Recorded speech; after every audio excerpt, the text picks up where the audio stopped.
यूसुफी साहब कहते हैं जब डॉक्टर ने मेरे वालिद के हुक्का पीने पे पाबंदी लगाई ना तो वालिद साहब ने हुक्का गोदाम में रखवा दिया। यूँ हमारे डेरे की सबसे बड़ी अट्रैक्शन ख़त्म हो गई।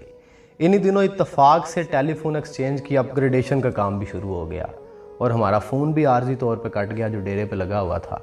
यूँ हमारे डेरे की दूसरी बड़ी अट्रैक्शन भी ख़त्म हो गई।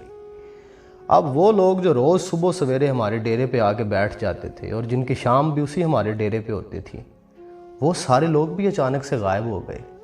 हम जिन लोगों को अपने वालिद साहब का इंतहाई करीबी दोस्त समझते थे, जो गली में दाखिल होकर ऊंची आवाज़ में हाजी साहब का नारा लगाते थे, और हम जिन लोगों को चाचा जी कह के बुलाते थे, जो घंटों हमारे वालिद साहब के साथ वक्त गुजारते थे, वो सारे लोग भी गायब हो गए।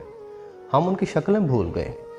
वो कहते हैं उस वक्त ना मैं प्राइमरी स्कूल में पढ़ता था और मेरे कच्चे जहन में ये सूरत हाल तस्लीम करना बड़ा मुश्किल था। एक दिन मैं वालिद साहब के पास बैठा हुआ था तो मैंने उनसे पूछा, अब्बा जी ये आपके दोस्त सारे कहाँ चले गए हैं? तो मेरे वालिद ने बड़े गौर से मेरी तरफ देखा। मेरी आंखें उस वक्त भीगी हुई थीं।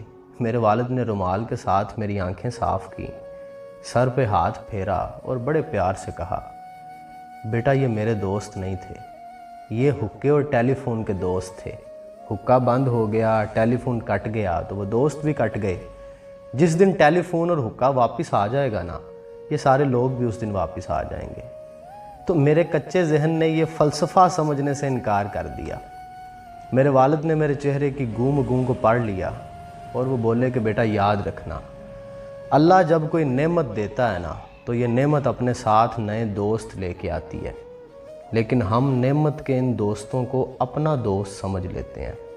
बस यही हमारी बेवकूफ़ी होती है।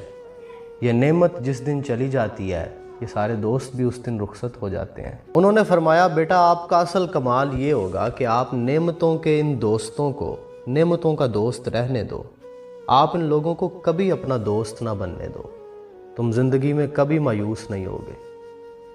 बेटा आप कार के दोस्तों को कार का दोस्त समझो, कारोबार के दोस्तों को कारोबार का दोस्त समझो, अपने ओहदे के दोस्तों को उस ओहदे का दोस्त समझो।